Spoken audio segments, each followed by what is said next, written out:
Le Québec se donne enfin sa propre constitution. Premier François Legault says generations of Quebecers have held the fort. But now his government has tabled a draft of the proposed constitution that he says enshrines Quebec's distinct national character.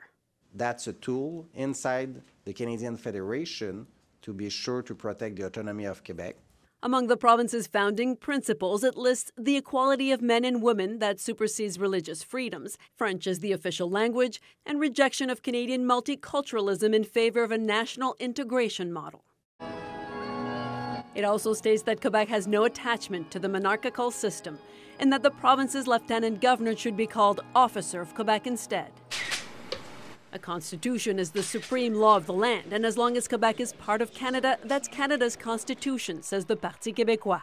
There's no law that is stronger than the interpretation of the Canadian Constitution. That is not changing because the CQ, in last resort, throw a simple law and they put the name Constitution on it. Experts say any province can propose a constitution within its competencies. BC has one, though some point to one provision that would stop publicly funded institutions like universities from using taxpayer money on court battles.